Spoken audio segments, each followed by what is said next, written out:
Whew, my lord. We're going to give this thing a few moments. We're going to give this thing a few moments to start cooking to let the temperature raise. I'm burning a small piece of wood over here in the state of Florida. For anyone that finds this broadcast in the multidimensional time stream, come on in. Welcome to the multidimensional trailer park. I mean that very sincerely. It's been a tagline that just seems to fit at this stage. And so come on in, you guys. There we are.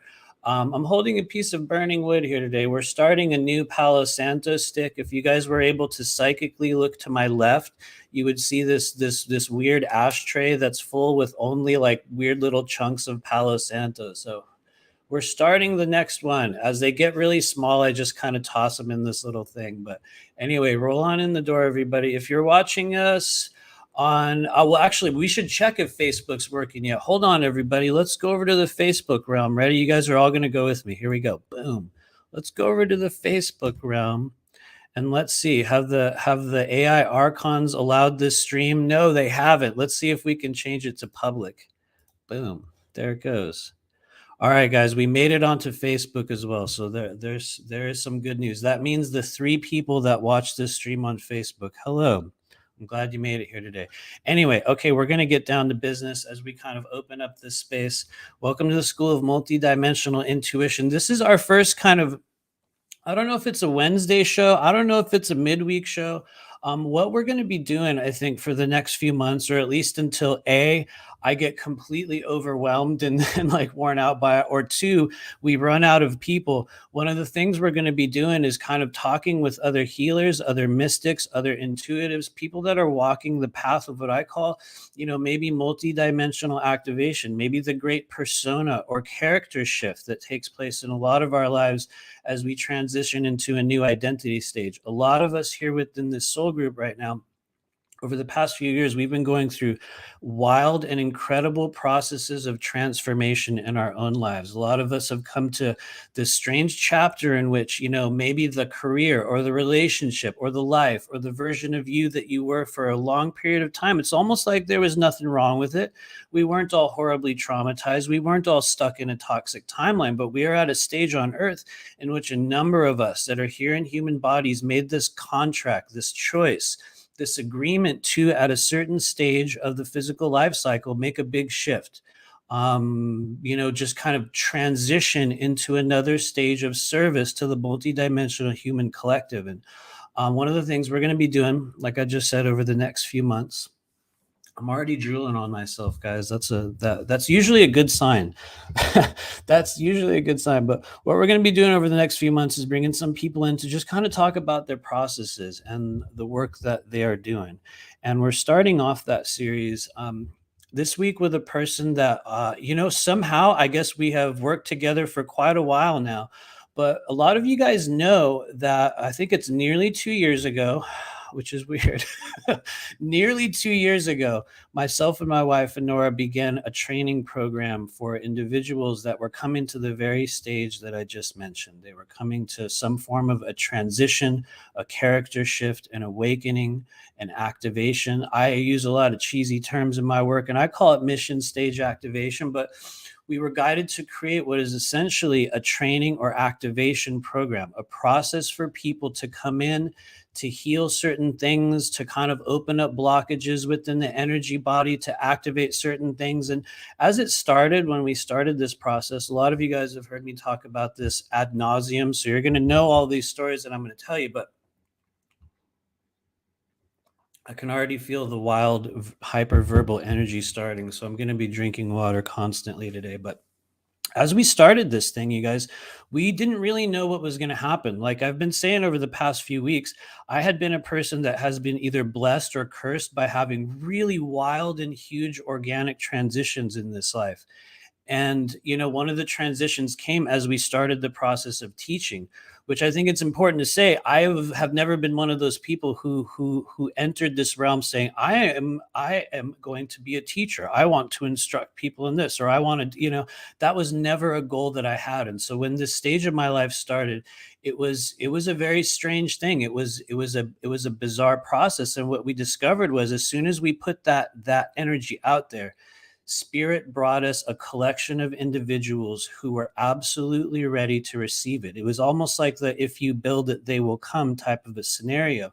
And so the very first training group that we did for us was a life-changing experience. And I think it was for a few people that were within it as well. And what I got to see was that Spirit brought us a group of individuals that were literally right about to move into that whole other stage. And so we're starting out these Strange Wednesday shows with one of the people that I have just noticed and experienced her work. I have been alongside her during a couple key stages of this strange journey of activation. And I think when we talk about people that go through the great shift or the change or the awakening journey and successfully transition into a new identity stage, when I wanted to do this strange little show, this little weird Wednesday thing, I was like, oh man, this is literally Leah Daivs. This is literally her. And so um, I'm going to try to keep it non-embarrassing. As a lot of you guys know, she's hanging out in the background listening to me talk about her right now. But Leah Daivs is an individual that as we started to kind of begin this process of, announcing this training program, Spirit brought in certain people. And there was people that kind of came in, and I would do this interview with them, and I would be like, for some reason you've been brought into my world, and I think that there's, some sort of an exchange of knowledge or space or whatever it is that we're meant to have with each other. And this is the embarrassing part, you guys. Leah Daivs came into our sort of program, and I was like,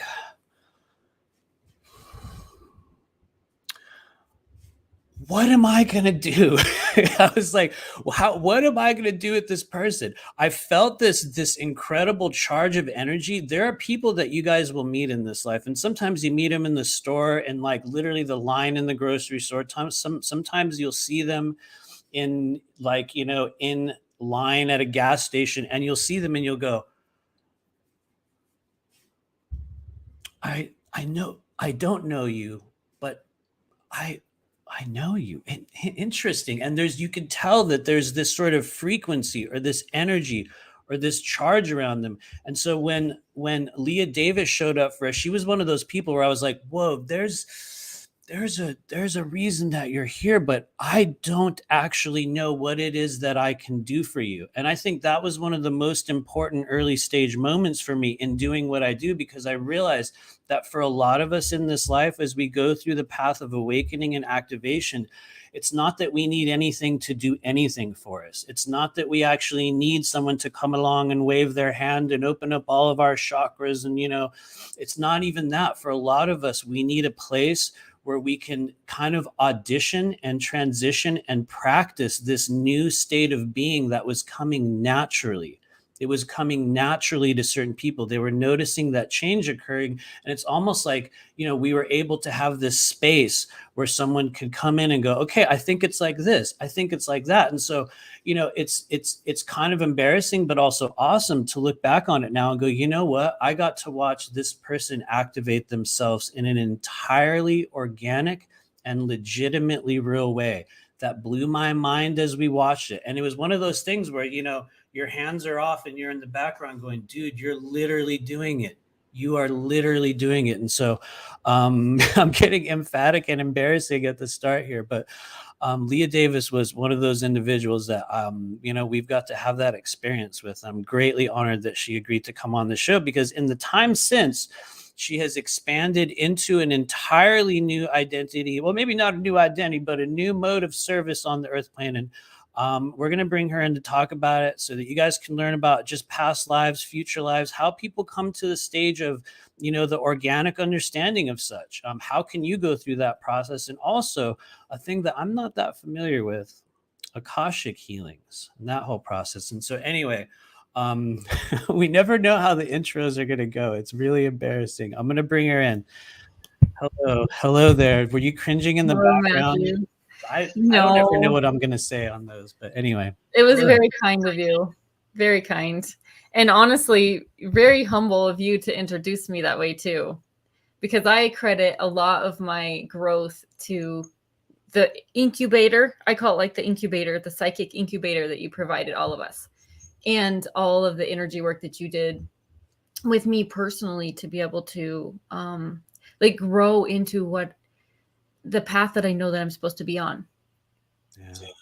So Thank you for rolling in. I can even hear myself in the background. That could be a good thing. It might be an awkward thing, but can we start out with just kind of talking a little bit about the work that you're doing today? I don't necessarily do bios with people, and I Mhm. probably should, but a few people will see this. You never know how many, but for those that are going to be very new to you and they're going to be like, all right, here's this guy's weird channel. What the hell is he talking about today? Who the hell is that?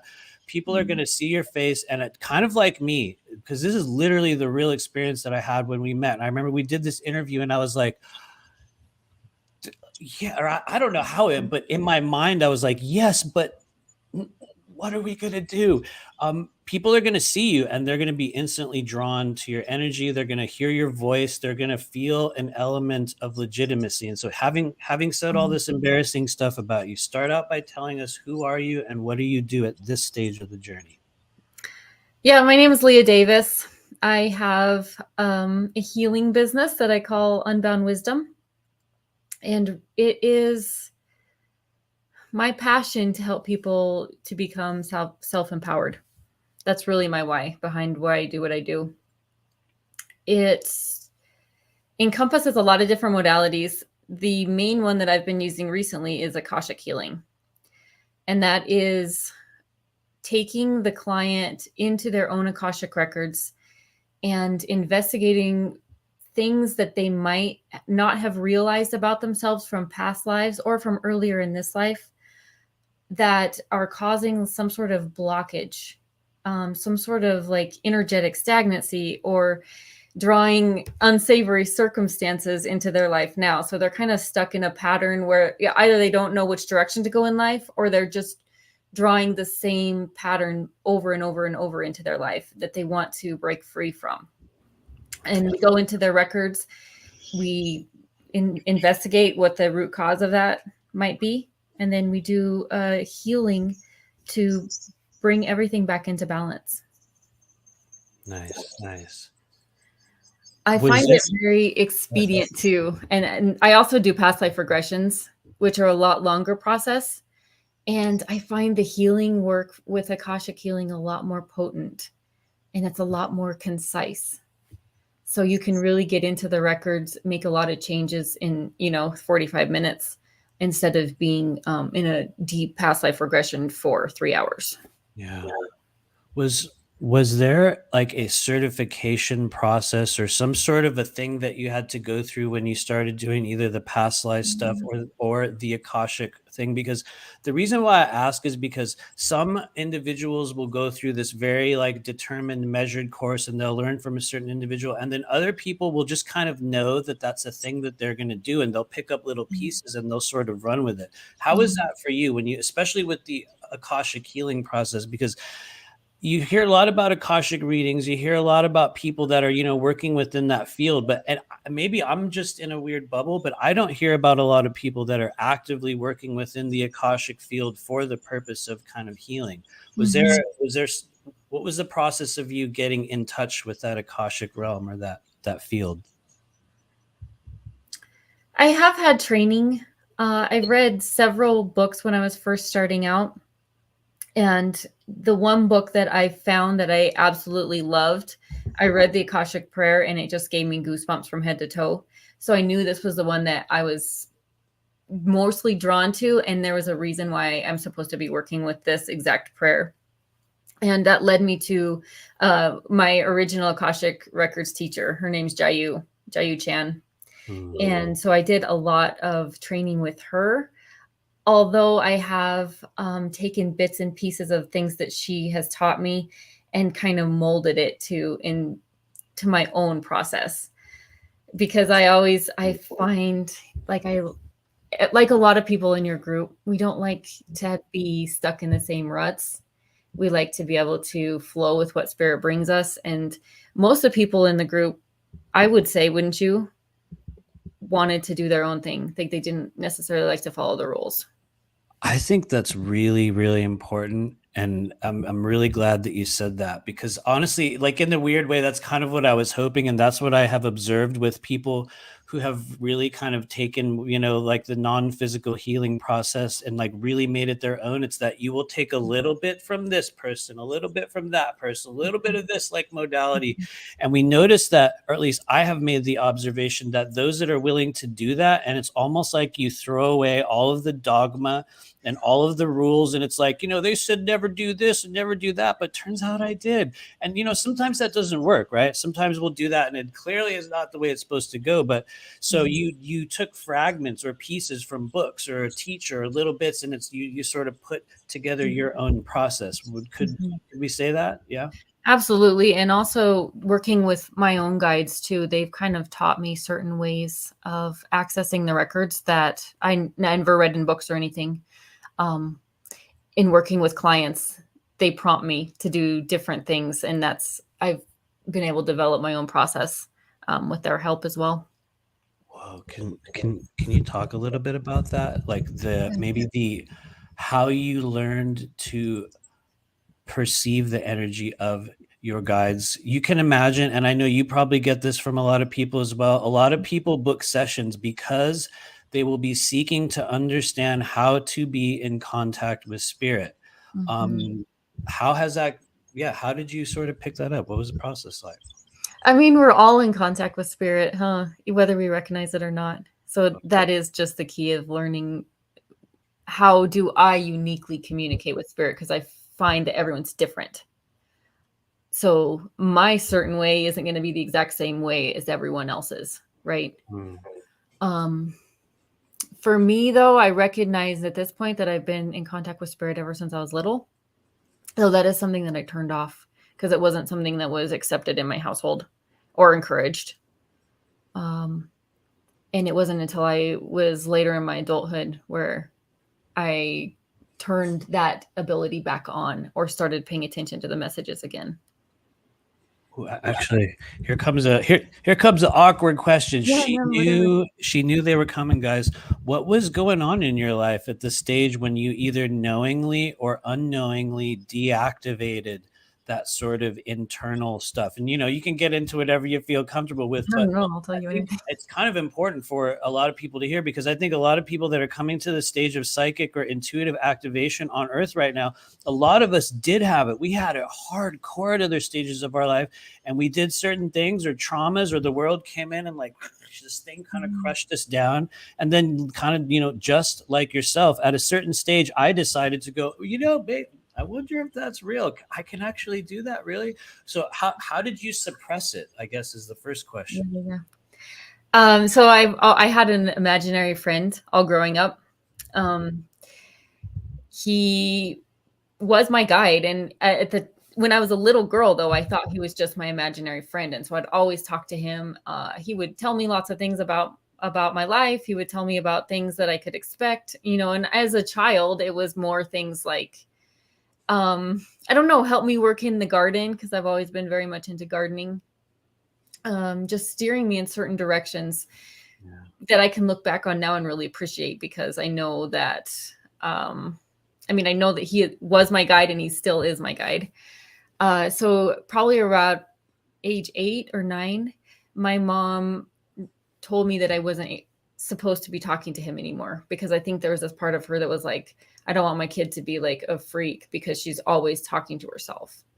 So it was like, I don't know, 2nd grade, 3rd grade, somewhere in there, where she recognized that I was going to be like the weirdo at school. And so she was like, okay, you got to stop talking to this imaginary friend. So I shut it off so that I wouldn't be weird.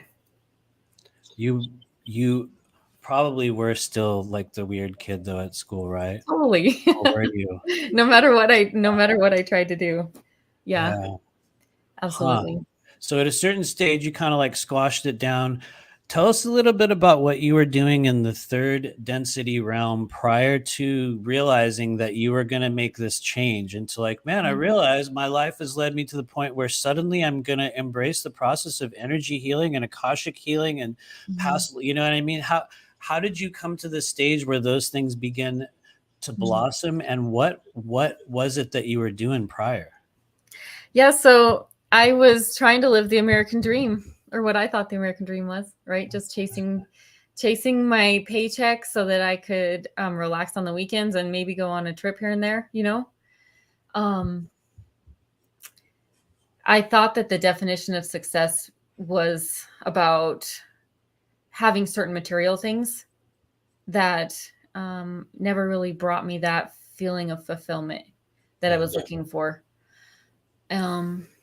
So at one point, my husband and I owned 4 separate businesses, and I was just running myself ragged, trying to run and manage all of them, between doing the books and then managing the employees and trying to also be a mom too, because I have 4 kids. I was really running myself ragged. I wasn't enjoying at all any part of my life. And there was one day where I just recognized that this isn't the way that I want to live anymore. And we need to make some changes. And I remember very distinctly going into my husband's office at one point and saying, I want to shut down 3 of the businesses. And we did. Within a couple of weeks, we had sold one of the businesses and then shut the other 2 down. Whoa. Can I just ask around what year was this when you started to know, like, okay, that's it. You know what? I've been doing these business. I think we're going to sell them. We're going It also coincided with my reawakening into the spiritual world. I'll call it reawakening because I feel like we're all born awake, right? Hopefully, supposedly, right? Yeah. It was right around the same time, and it coincided with this time period where I started having past life memories come back to me. Huh. So it was like thinking back to when I was 19. However, I was like in the 1800s, and I was having these very vivid memories about everything about that time period. I was like 19 in the Deep South. I'd never even been to the Deep South in this body. So I was having all these memories come back to me and thought I was going a little bit crazy, thought maybe I was overworking myself, thought maybe I was just too exhausted because I wasn't taking care of myself at all. Yeah. But it turns out that I was just remembering past lives at that point. So this is about 2016-ish. I just have a really quick question. And it's kind of for my own research, but yeah, how old were you when the remembrance thing was kind of happening? Yeah, so I was 20 in 2016, so 6 years ago. 35, 36. Boom, right there.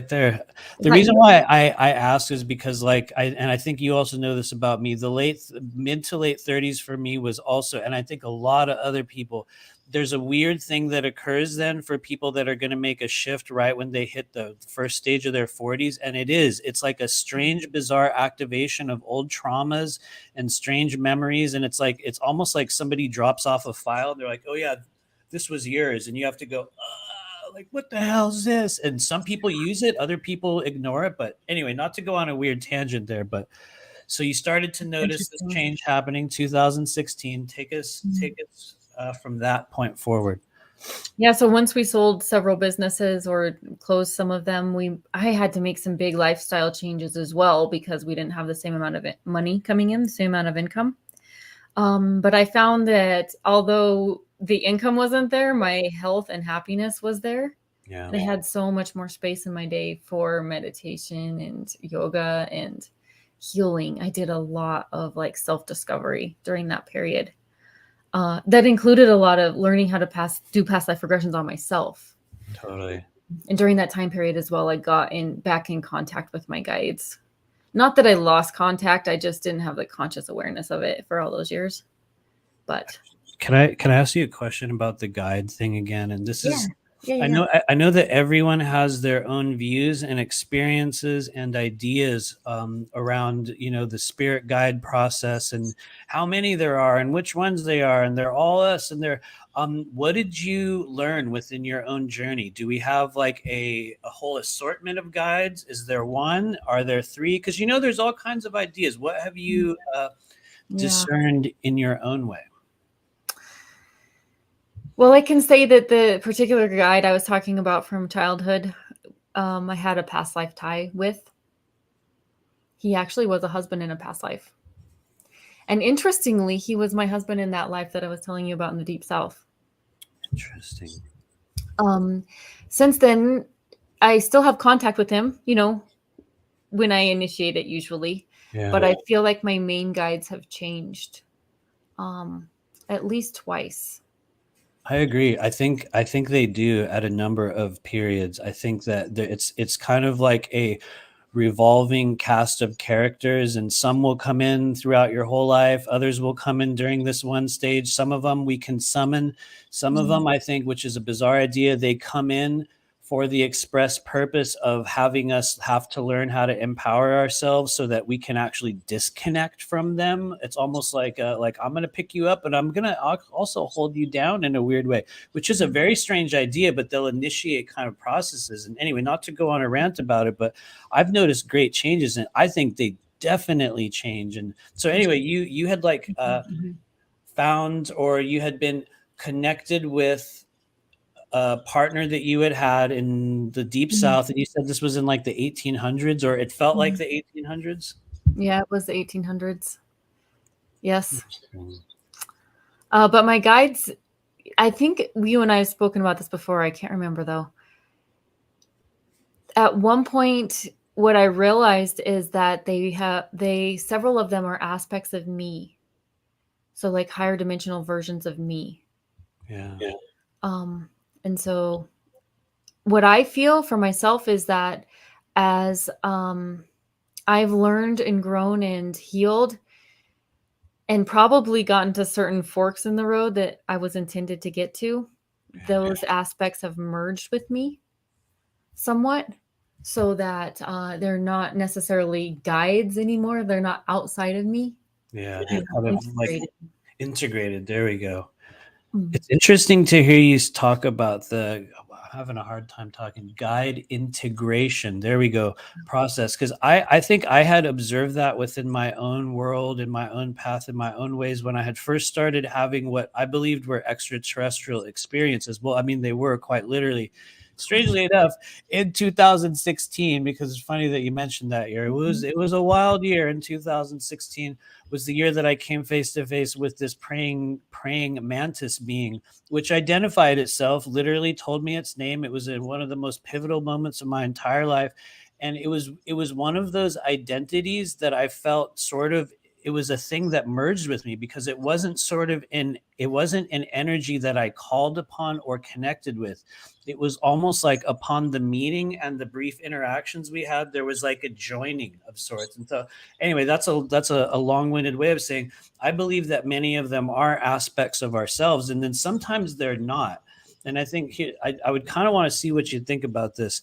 One of the things that I had been shown early on in my kind of journey through my own kind of work that I was doing was, and maybe this is for everyone, that's kind of why I'm asking you, but what I was shown for myself was that there were certain beings or family members or just people, like, that we had incarnated with over and over and over again, that this time around they chose specifically not to, because they knew we were going to go through a certain thing or a process. And it's almost like they would kind of like remain with you for your entire life until that process ended, like whatever that chapter was, and then they would sort of go away.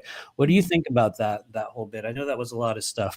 No, I can feel that. I feel that for sure. Almost like you had a contract before you came here to get to a certain point. Totally. And then they passed the torch. and it's like, okay, here you go. Yeah. Yeah, really. Very, very interesting. Was there any other kind of weird realizations or epiphanies or sort of strange turning points that sort of started to nudge you into going, I feel like maybe I'm supposed to do this now? Is this I guess this is the thing I'm doing. What sort of things led you into that moment where you're like, all right, screw it, I'm going to do it? Well, when I mentioned that I thought I was going crazy for a little bit, I legit thought that, because reincarnation wasn't something that we were taught at all growing up. It was kind of like fantasy world, kind of like you see it in the movies, but it's not real. And I legit thought I was going crazy, and I didn't tell anyone that it was happening for a while, because I don't know. I feared what people might think of me. Oh yeah. So I started doing tons of research on my own, and that it kind of got the ball rolling in this, like, I don't know, this metaphysical smorgasbord of things that I started studying. Yeah. So I ended up taking tons of different courses and just learning everything that I possibly could about whatever I intuitively felt drawn to. Like everything from crystals to astrology to energy healing. And that's how I found you.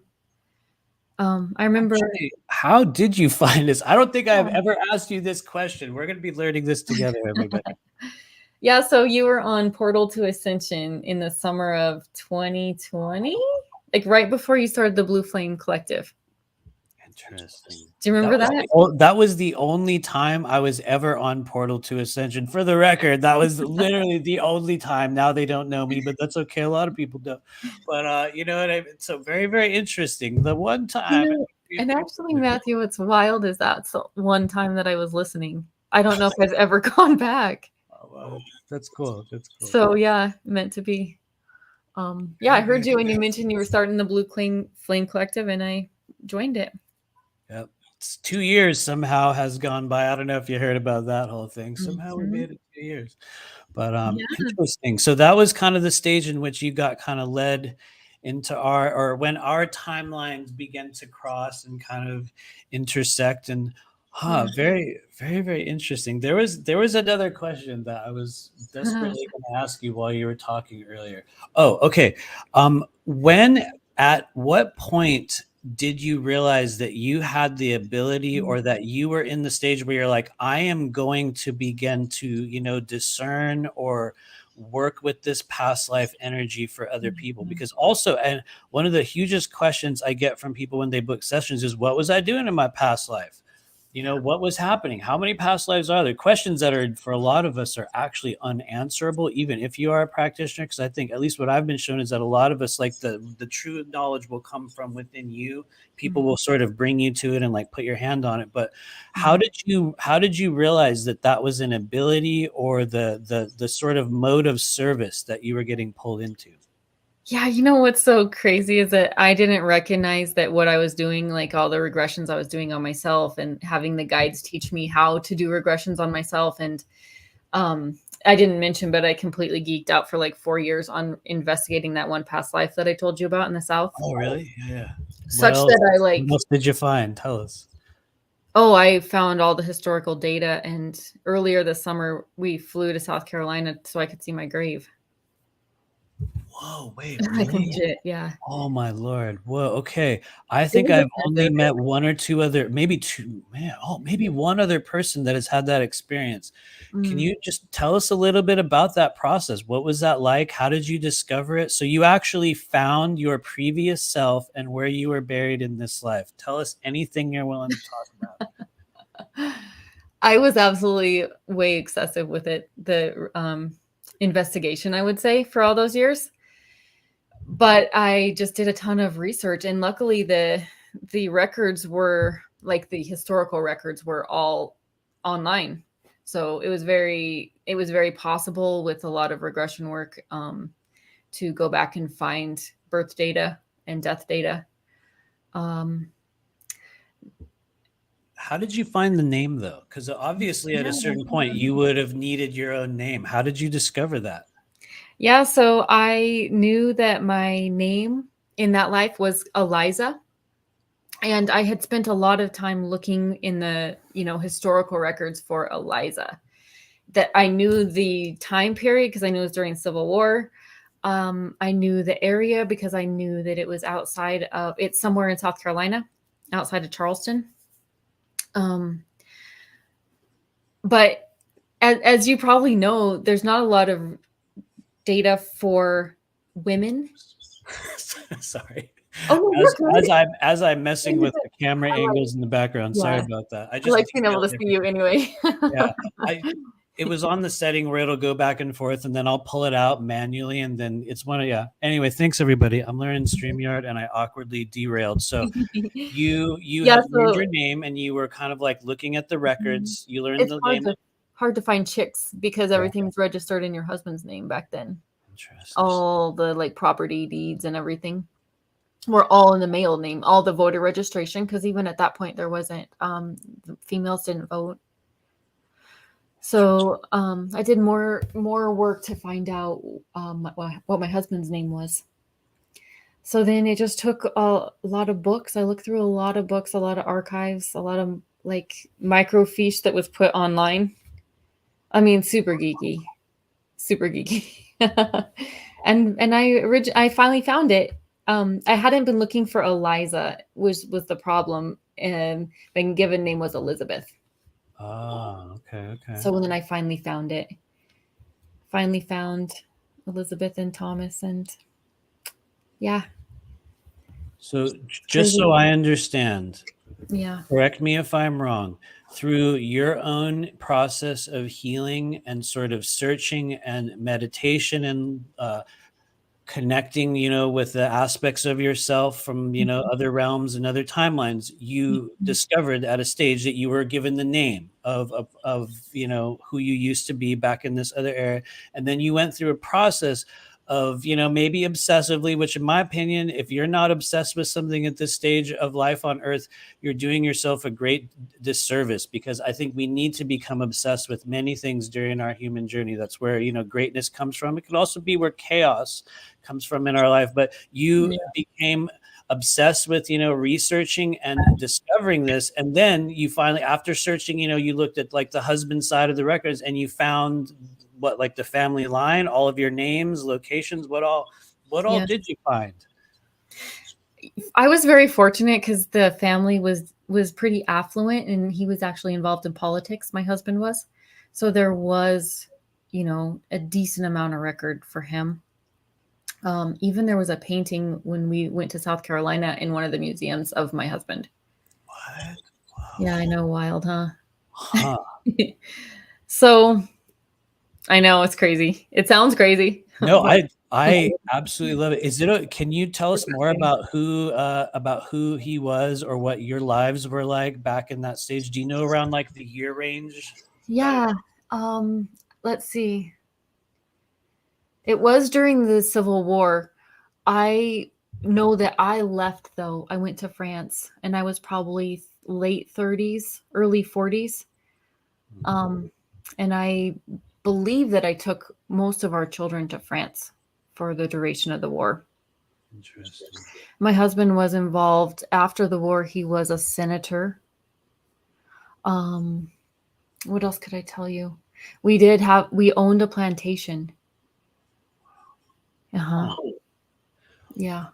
What about the version of you from that timeline? What have you learned about why was that identity one of the primary ones that came through? There's got to be a reason, because I've also had a couple like I have like this, I believe it's like a Russian soldier kind of archetype, which is weird because nobody knows this. I probably shouldn't say it, but I had gotten a number of Russian tattoos at an earlier stage of my life, and I never knew why. I was like, I have to get this Russian thing tattooed on me. I don't know. And Mhm. what I had discovered in my own life was that there was a very notable one that I had looked. It was very Russian or Eastern European, and it was Mhm. also within a war period like that, and it just kept showing up over and over and over again. Now, Mhm. the reasons are many, and we can get into that later. But what was why do you think that version of you was trying to get in contact? I don't know why. I want to know why though. I'm completely open to understanding why because I haven't found that many parallels with what I do now, with my life now. Hmm. So originally I thought that there might have been some teachings or learnings that I'm supposed to bring through to now, but I don't feel like that's the case. Um, but I do find your story about the Russian soldiers interesting because even as a young child, I was fascinated with the Civil War, specifically certain generals in the Civil War, Huh. which no other kid is interested in I that. know, right? I was never into Civil War. I was into all this other war stuff, but I was like, Civil War?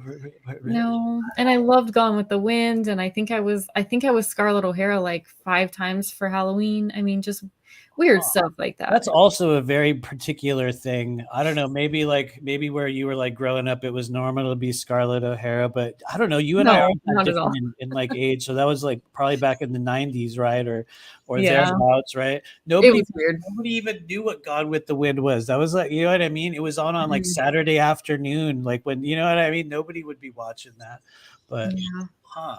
I really don't know why that life showed up so much for me. Unless it was the one thing that I've thought about is maybe The confirmation that I got by doing all that research and actually like going to see the grave and being on the land, Wow. helped me really believe in what I'm doing. Maybe that's why. And I'm sure there's many reasons, but maybe that's literally why her identity was in part possibly shown so that you would learn that this is literally for real. I actually was this person. I found the actual, like, these are all pieces that I was able to, put back together. And I wonder. It just gives me maybe more confidence in the work that I am doing, and being able to talk about it openly too. Which is a lot different than how, not being raised in environment where that was normal to talk about. Yeah. Oh, very, very wild. So after going through all this discovery over the past year, you guys finally went and saw the grave. Was there any sort of an aftermath? Was there like a closure that you got from that? Was it just a notable experience? Like, having gone through all that, which I gotta, like I said earlier, now that I realize it, I think there is one other person that I have met in this life who has gone to the extent where they found a picture of themselves and they found where they lived and they showed me the picture and I was like, dude, it's literally you. You know what I mean? You can't say it's not. Very much like those 1800s photos of the celebrities where you're like, whoa, it is literally them. And so you're the only other person that has gone through that. What kind of, if any, changes or stuff came afterward? Interestingly, I thought that I would have more reaction at my gravesite than I did, but I didn't feel anything necessarily. It was just kind of like, oh, that's interesting, right? But where I did feel the connection and the emotional overwhelm, you could say, was when we went to visit the land that I lived on. It was very palpable, it felt like, maybe when I was in college and I would come home and I'd be happy to be home, right? That same feeling of being home, although I've never been there in this body, right? Yeah, it was very, very palpable. Where was it in the South? South Carolina. It was, it's probably 45 minutes from Charleston. Oh, that's a very cool area. Interesting. Yeah. Wow. Interesting. I did not know that was coming, and I had no idea. So I am. Yeah, me either. For the first time. So as a person who is now doing this work and taking people through the process of discovering or getting in touch with or learning what it was they were doing in other lives, here comes an awkward question. Get ready. Awkward corner turn. Why do you think that doesn't necessarily work for some people?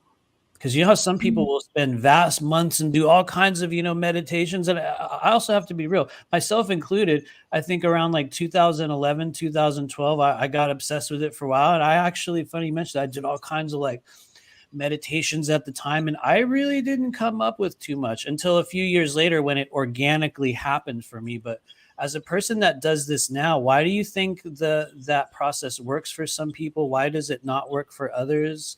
What have you observed? I think that, well, first we have to believe that it's going to happen, right? Because like with anything, if we don't think it's going to work, or even if we're skeptical, if we don't completely buy into it, we can block ourselves easily from having that connection, But I do think that for some people, this is my belief and what I've found in my practice, that there's certain contracts that some people have that they aren't supposed to remember anything from past lives. Interesting. But I do think that a practice of like meditation and a practice of, like I talked about, what it took for me was taking a lot of stuff off my plate so that I could have more quiet time, peaceful time. Almost like you made room for that energy to come into your life. Exactly. So if someone is struggling to connect, that might be the first place to look.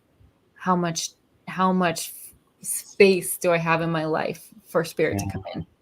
Yeah. I agree with that as well, especially for people who are trying to understand like the next stage or the next step, or they've been stuck in a timeline, or maybe even like a relationship at a certain stage. Huh. Exactly. Yeah, very, very. We need room for something new to come in, huh? Yeah. Yeah, I like that. So, in the sessions that you are doing now, what's like the typical session that a person would book with you? And actually, before you even answer that, what is your website for everybody out there? It's unboundwisdom.com. Unbound Wisdom. Cool. I'm gonna also put it.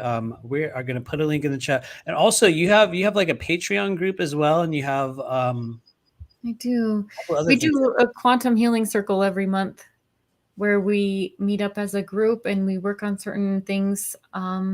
Whether it's like healing stuff from childhood, healing stuff from past lives. Sometimes it's a guided journey that we do.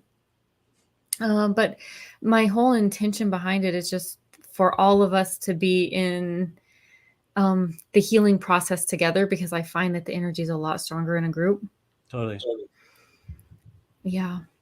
Definitely. And it's also really nice for a lot of us to connect and feel not alone. You know, if there are people out there that in their normal life, their 3D life, they don't have other people they can talk to about this stuff.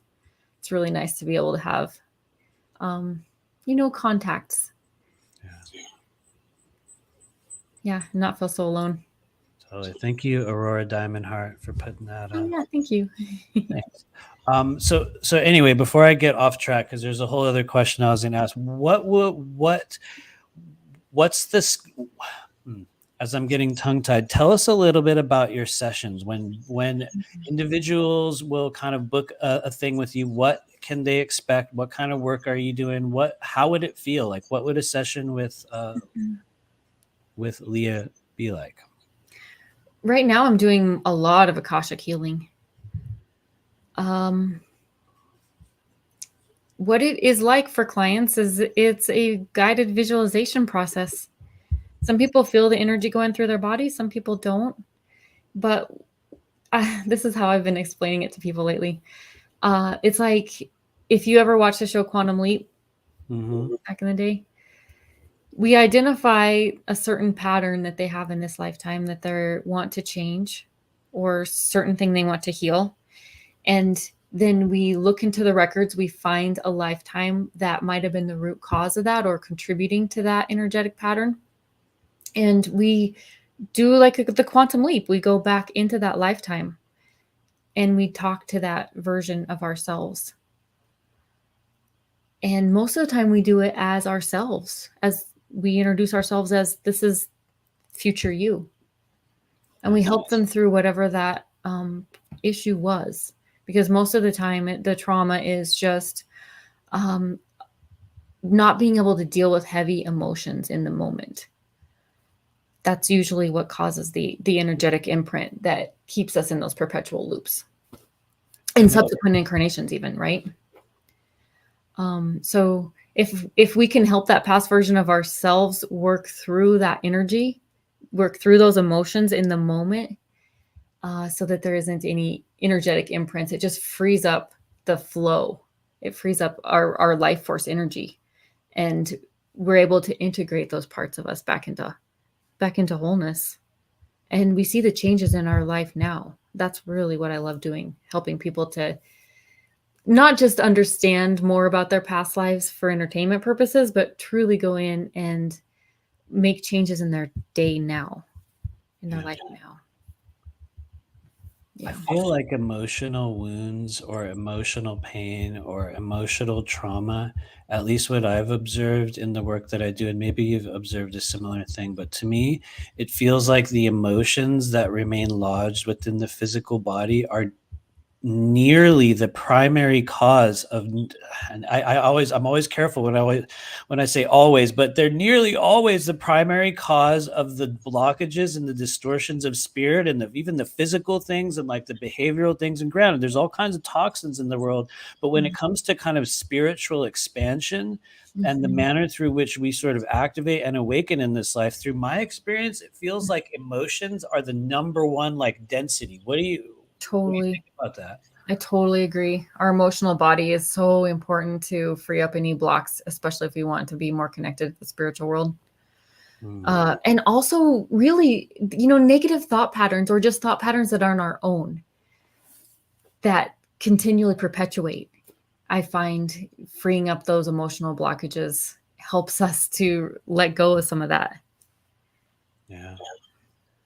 I definitely agree. I know that in my life, emotional healing was literally the barrier between myself and doing the work that I'm doing now. And like when I look back at the stage of my life that came right before I started doing what I was doing, it was marked by heavy, heavy, heavy emotional traumas and disconnection. And it was like I had to go through this crazy storm and purge out all this emotion from my body. And it was weird because I kind of did that without knowing that's what I was doing. And lo and behold, about a year later, this weird sort of boom timeline shift literally just took place. And so that was one of my early stage experiences, was that for a lot of us, as we start to awaken intuitively, it's just on the other side of the emotions that you've compressed and the traumas that you've never spoken about. You know what I mean? Sometimes ones we don't even know about that occurred. Yeah, You know, we now and then forget in about our lives.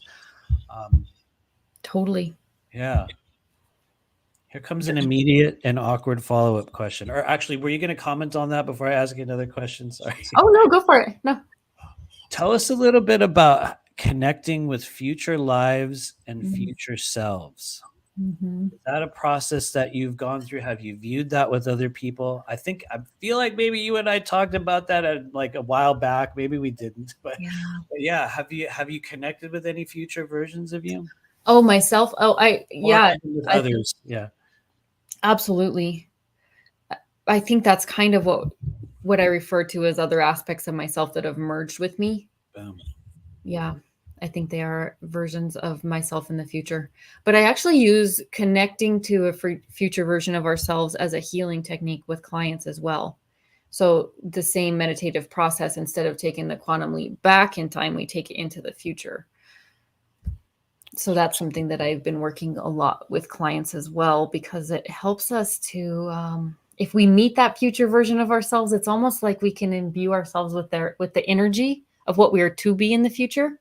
And that helps us expand now, if that makes any sense. No, absolutely. I think one of my primary kind of realizations during the awakening journey was that part of the reason why I was doing what I'm doing now was because I had gone through some form of future self, whether you want to call it integration or just, like connecting with, being made aware of it. It was like I was very conscious that there was almost like what they talk about in the law of one, like this reaching back. It was like someone reached back to like grab on, and as soon as I like connected with it, so many things changed. And I mean, shocking. There's no way I could have known. I know everyone's heard me said that a million times on this channel, but I had no idea. I had literally no idea that this was coming, which I guess is a question I'm going to ask you. Did you see this coming? Like when you were a kid, were you like, I think one day I'm going to be psychic. I'm going to be working with all these people, and I'm going to find the grave of the person I used to be in the 1800s. I mean, did you have any inkling? No, honestly, Matthew, I didn't know even after I signed up to be in the group, like you were talking about the new process that you're about to start, that some lucky people are going to get to be part of. When I signed up for that, I knew that I had to be there, but I thought that I was just going to learn more about energy work. Yeah. I didn't think that I was stepping into a different version of myself. And a lot of it was, although I had these skills, I didn't recognize that it was anything different than what, I didn't recognize that it was a skill. Yeah. And I also had a real problem speaking in front of a group and being on camera, which I know you remember when I started. Yeah, totally. Nowadays, you would have no idea. So seriously, right? Like everybody that's watching, you would literally have no idea. You would literally have, very Yeah, you interesting. guys, Matthew would get to me in class and he would call on me and he'd be like, Leah, what do you think about this? And I'd be like, oh, like I couldn't get the words out. They were like stuck in my throat.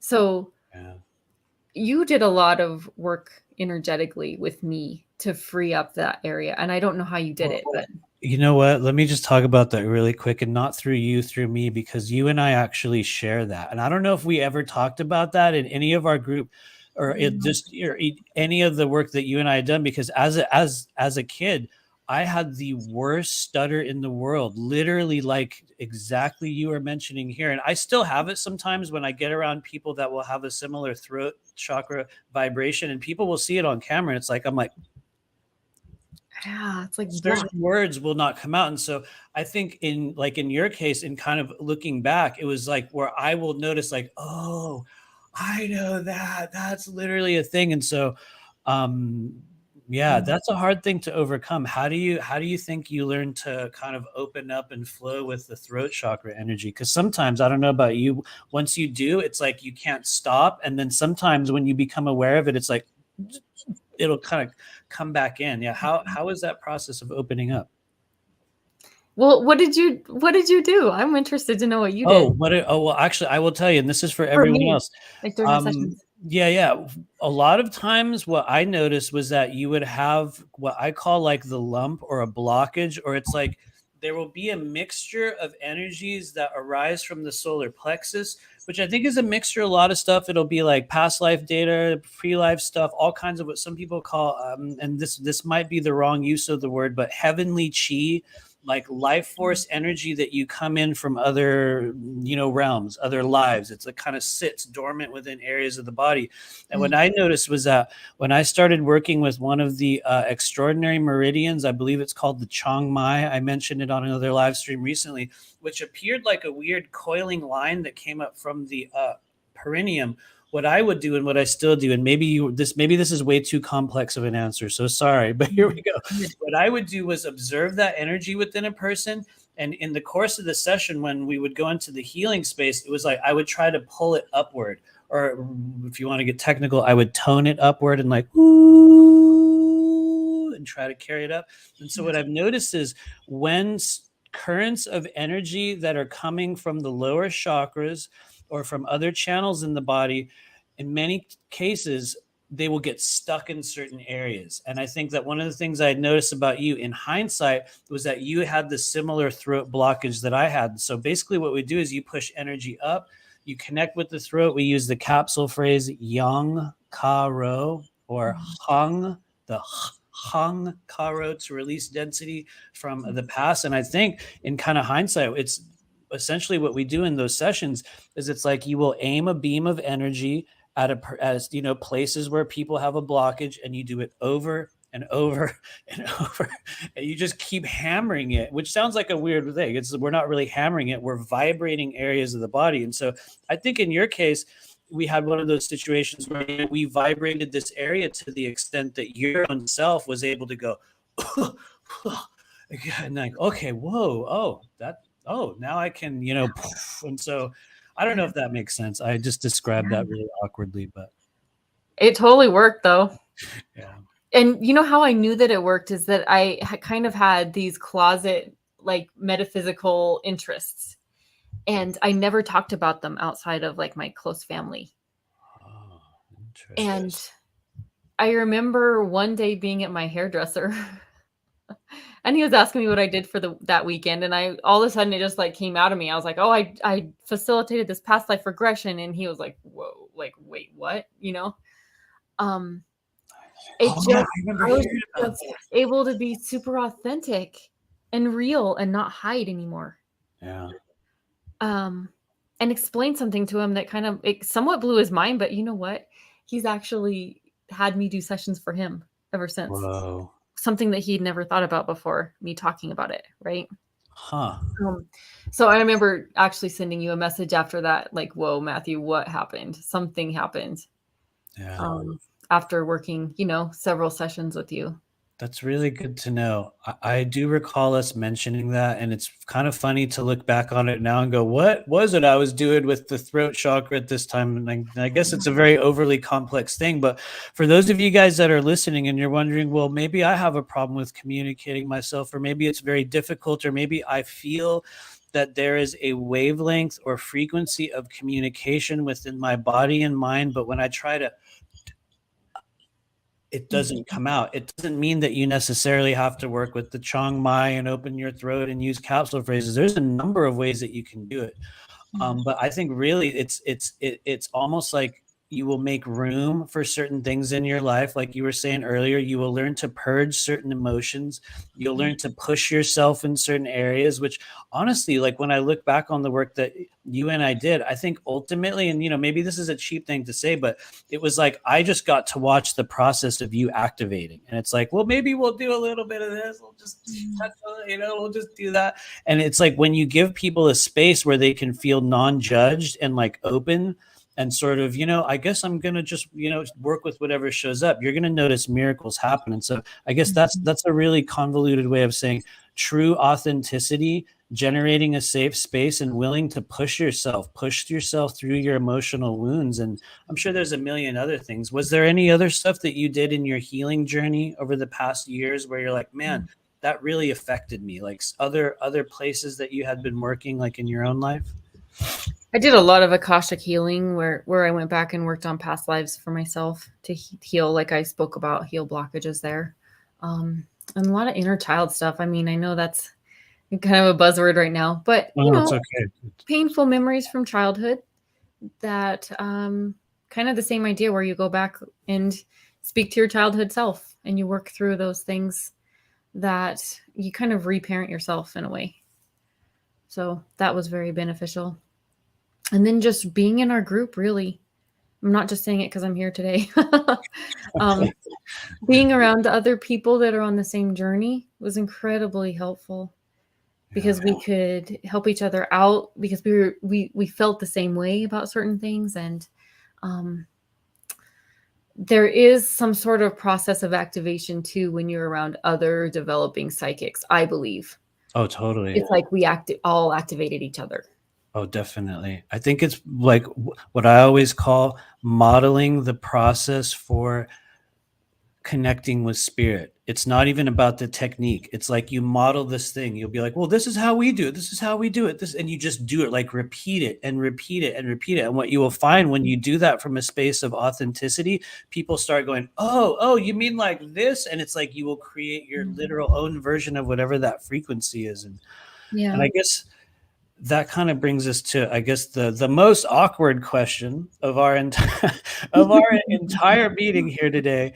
And that is, and here, for those of you guys that are watching this, I don't know what she's going to say, but we knew this question was coming. What do you think people need to know? People that are going to potentially be coming into this work that we're doing here with myself and Honora, and they're like, well, I don't know, maybe I want to join their group. Maybe I want to, figure out what, whatever the next stage of my mission is. What do you think people would need to know? And you can be totally raw.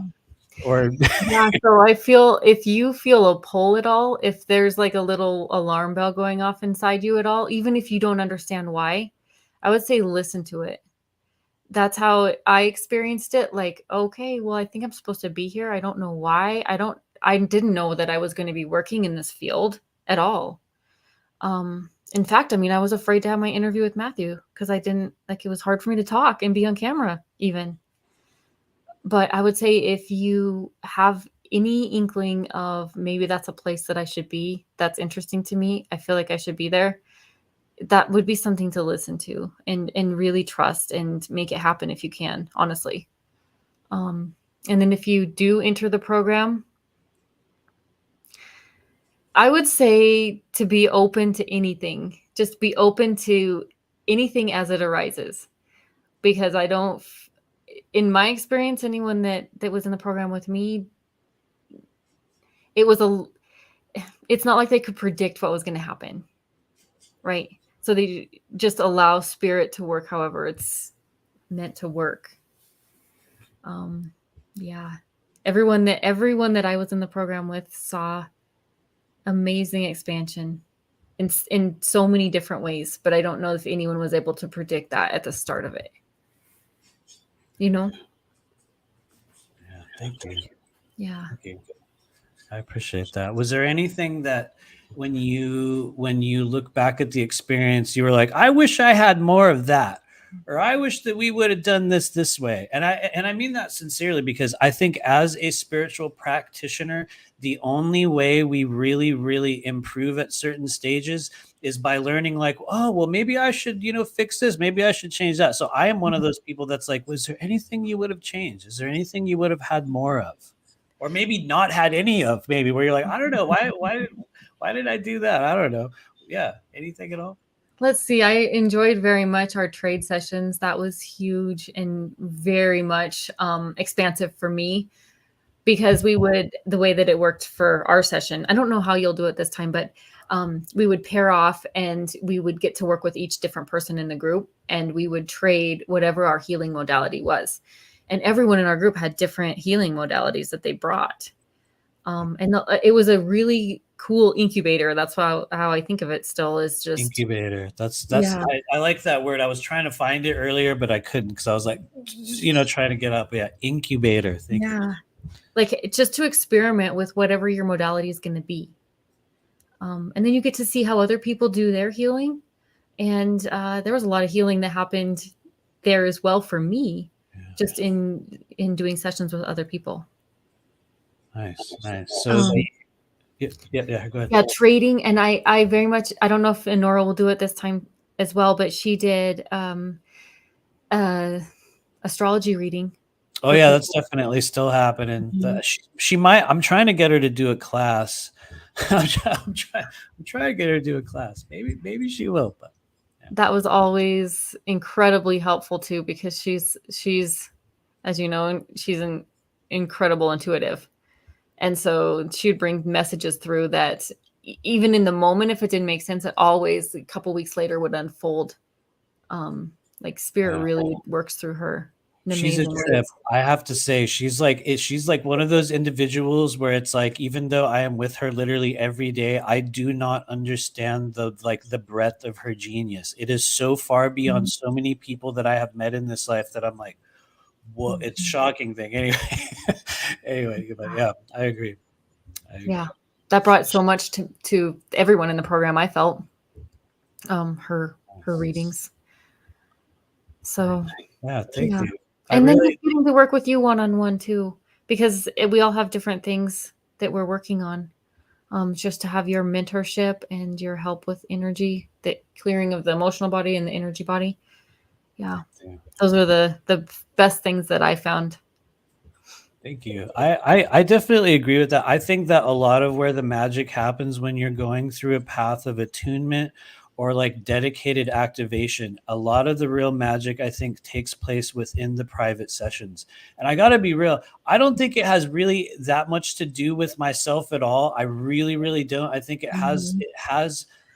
has more to do with the spirit that comes alongside you and the spirit that comes alongside me as well. And there's an interaction that takes place. And I think when you're able to hold space and be fully authentic within those moments, there's like miracles, changes, all sorts of wild things can take place in one's life.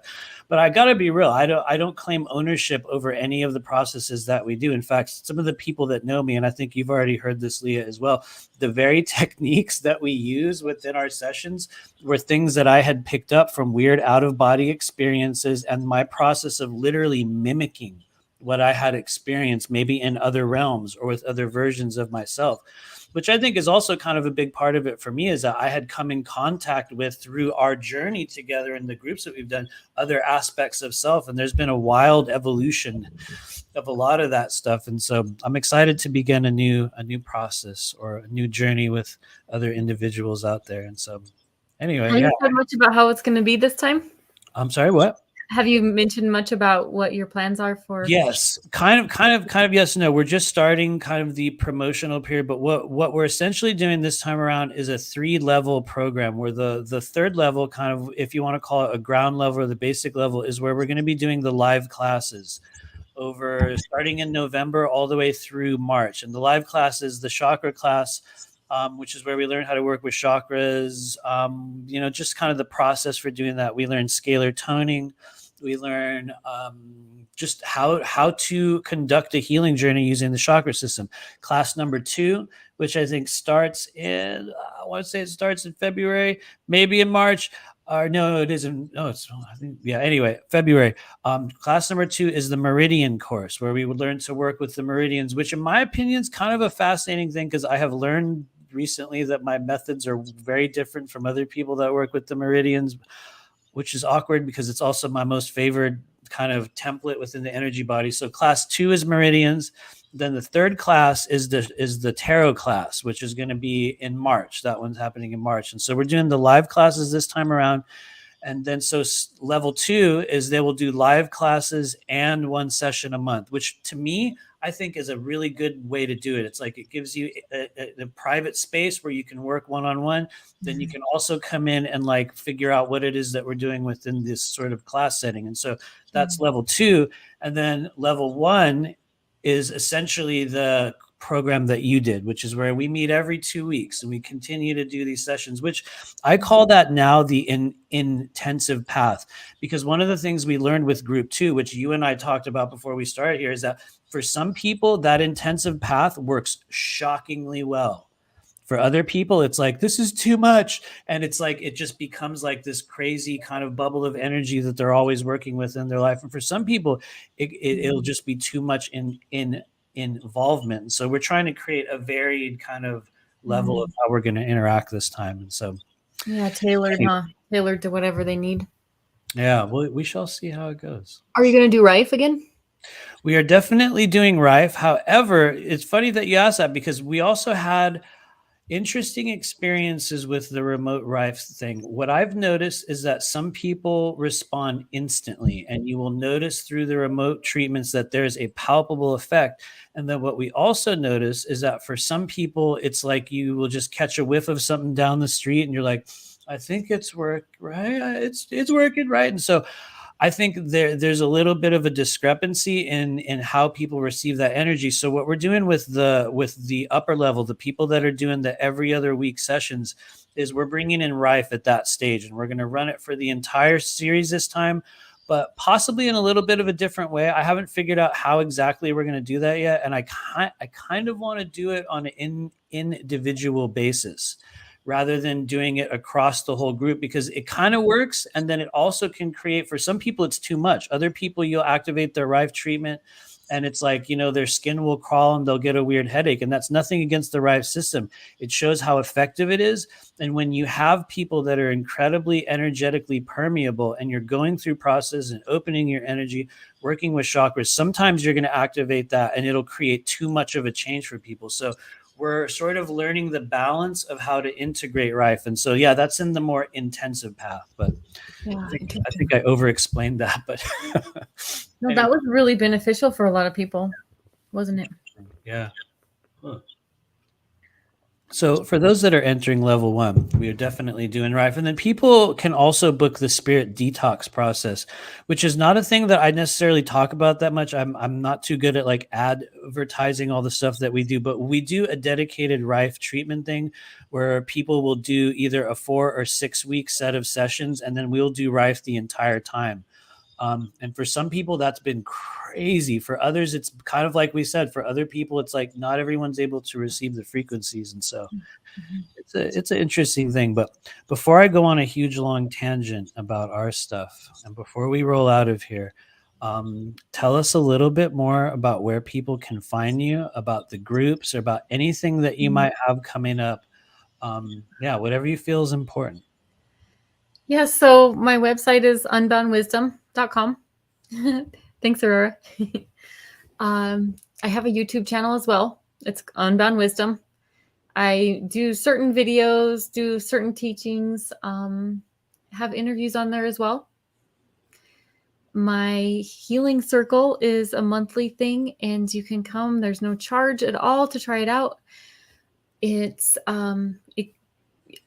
if you can't come during the live event, that's completely fine. There's a place on my website you can sign up and you can have it emailed to you when the live part is over. And the next one that I have scheduled is actually in November. And what I want to do with that is we're going to work on getting to the root cause of a negative core belief that we have about ourselves. So, like for me, for a lot of years, it was like, I'm not good enough. And I didn't know exactly where that came from until I did a little investigation, dug a little bit deeper, and was able to heal those parts of me that felt not good enough, so that tape's not playing in my mind anymore. So that's my intention for November. It'll be the second Thursday in November at 11 a.m. Mountain, if anyone wants to come to that. I think I want to come to it.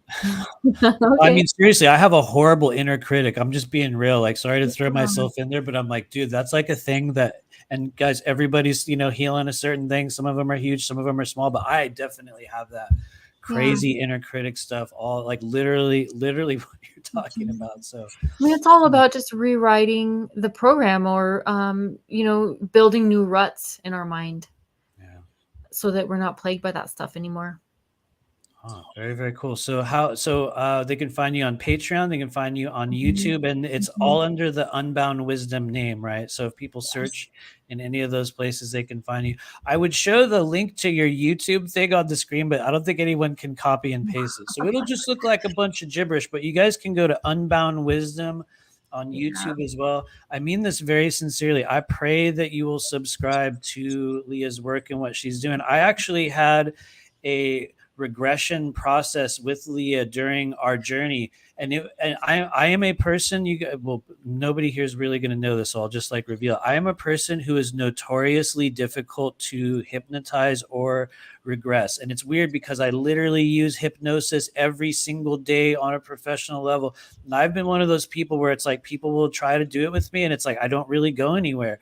And when I had an experience in Leah's session, not only did I go somewhere, I went to what I believe was like this holding ground, or this space, this in-between dimensional space in which I had to sort of like connect with aspects of myself. I remember feeling the sort of blockage of being unable to move out of that space and being taken through I think it was a life cycle felt like in the early 1900s, where I had been a drug addict, and it was like they were showing me this sort of entry point of a certain type of energy into my incarnational cycles of like when this thing first got injected into your system. And it was like, man, it blew my mind. It showed me so much about kind of, I think in sort of hindsight and looking back at that session, it showed me a lot about some of the origins of kind of the behavioral darkness that I had contracted to overcome in this life. It showed me kind of like where some of that came and the processes through which I sort of welcomed it in. And it also showed me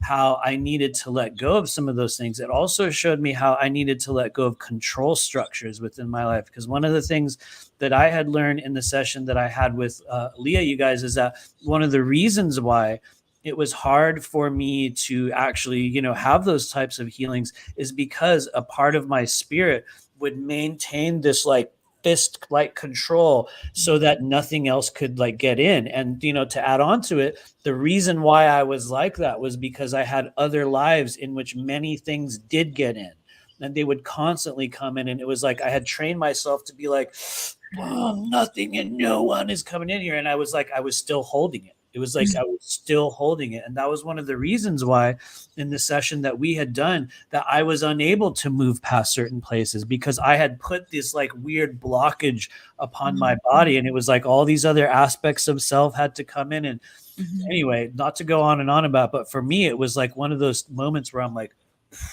whoa, like what? And anyway, yeah. Did you notice changes ever since then? Have you noticed anything? I have, know what? I will actually, oh man, all right. I'm going to be brutally open. Maybe this is a little vulnerable. I think it actually made me, or it aided me in being keenly aware of how I had maintained strands of addiction in my life, even though they weren't like crazy and destructive and wild anymore. And a lot of people have like heard me talk about this on this channel. So it's like no secret. I had a lot of, lifetimes of weird drug abuse and all kinds of crazy shit. And so I think what it did is it showed me some of the areas in which I was still relying upon a frequency of disconnection or darkness in a way that was keeping me stuck. And probably a bunch of other things, but anyway, it's interesting to hear myself talking back that now. Yeah, it is a trip. So I would say for those of you guys out there that are coming to the stage where you want to try just a process of a very unique and authentic process of opening up, of exploring the kind of inner self, of connecting with aspects of other selves, and kind of learning where you've been and how that journey has gone, like what you're healing and all that stuff. I would say please do get a hold of Leah. Absolutely join her groups, whatever it is. Out of all the people that we have worked with, you have been one of the most just organically transformative in a way that, like I said at the start of this, I was like, damn, if there's anybody we're going to talk to, so yeah, thank you for literally taking this stage of your life by, like taking the reins and going, that's it, I'm doing this. That's where I'm supposed to be. I feel it. Totally. Yeah. Thank you. I have one last question before we go, and it might open up a whole other can of worms. It's okay if it does, unless there's somewhere you got to go. But as a professional intuitive, or a psychic, a energy worker, whatever you want to call it, a lot of people are observing that we're at the stage of the year in which, maybe there's going to be some weird shit going on. Maybe there's going to be false flags. Maybe there's going to be chaos. Maybe there's not. Maybe nothing will happen. What are you seeing? Anything? Are you perceiving anything through the work you're doing? What do you think's coming up next? This is not going to be an exciting answer for you. It's okay. Be real. It's okay. The messages that I've been getting lately are for us to be more grounded in our human experience. It's not exciting, I know, but it's really like regrounding with what really matters in our life. Yeah. And not being distracted by the outside. I don't know what seems like could be illusion. Yeah. Although I know it's very real, it also is possible to go within and reground ourselves and recenter ourselves in what is even more real. Yeah. Does that make sense? Absolutely. So it sounds like you're saying connecting back in with the human elements of your life, the sort of physical version of you, what physically matters and what you physically value in this realm. Does that? Yeah. And emotionally, right? But what's real in your life, right? Yeah. In this human experience, because it's so easy to forget that we are here to be human. I agree. It's really easy to get caught up right now in the story, whether you subscribe to, like the timeline war, or the liberation of Earth, or the fall of America, or the Great Reset, or I don't know, add another ascension buzzword in there. It's really easy to get stuck in the story.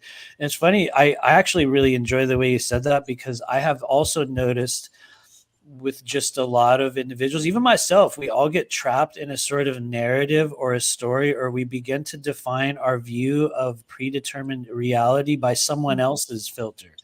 Another person, or somebody that, gives a story that everyone else jumps on. And it's like, I actually very much agree with the idea that it's almost like we're kind of bringing energy back home into the self, into the now moment. And anyway, watch out. Yes, 1,000,000%. It's not very sexy, but no, it's okay. It's that's real. what I really feel. It's real. It's real. Nice. Thank you for being here. I hope I didn't keep you too long. And, no, I love being here. Thank you, Matthew. Absolutely. I look forward to doing this again. And stay in touch. You guys check out Leah Daivs at unboundwisdom.com. Check her out on YouTube. Also at Unbound Wisdom, right? Yep. On Patreon, I think they can search for Unbound Wisdom. I guess I'll say this as we're rolling out of here. Damn, your website is so good. Like, seriously. No, it looks really, really good. I went back and I was like looking at it yesterday, and I was like, wow, it just you have a good aesthetic. You literally ooze this like professionality, which I mean that very, very sincerely, and it's really cool. You have all of the elements of it. It's a truly authentic transformation in this life, and I've enjoyed being a part of it. So thank you, Matthew. Thank you. Totally. Thank you as well. Hopefully we didn't embarrass you too much here today. And I'm going to awkwardly pull you off the screen as we roll out of here. But for those of you guys watching, thank you for hanging out with us today. We are going to be coming back. We're going to be doing a couple more of these on some Wednesdays and talking to some other people out there that are doing work and going through the process of awakening and transformation and just stepping into a new version of themselves. We're blessed that we had Leah here today. And yeah, please do take advantage of what she's doing. If you've enjoyed any of what we've talked about, if you want to go through similar processes of your own, if you've come to the stage of your human journey in which you're realizing that there's a legitimate ability, maybe you're already working with people, maybe you're at the stage where it's like, you know, that there's a different wavelength or a feeling or this energy generating within you, and you're not sure where to take it. You're not sure how to use it. Maybe even, you know, there's still some wounds. There's still some things in the way of you being able to use that on a greater level.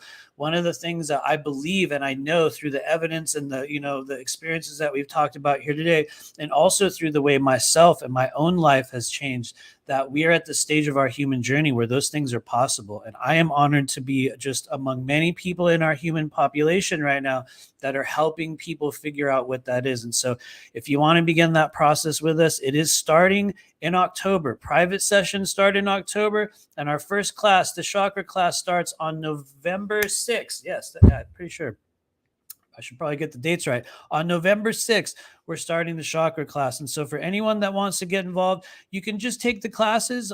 You can find them at rememberyourmission.com. You can just do one session a month. That's also there. Or you can go through a much more intensive process. But all the information is at rememberyourmission.com. And I'm very excited to kind of just welcome the next wave of people that are going to be coming in. We never know what's going to happen. Literally, we have no idea what's going to take place. But I believe as we continue to walk the path of authenticity and showing up and being of service and being real and holding an intention for just liberation and healing and just real magic, I believe that when we enter stages of our life with those true intentions and we truly, truly desire to be of service, miracles will take place. And I think that Leah Daivs is an example of one of those people that has, it's like she took the world by its reins and it was like signed up for this journey.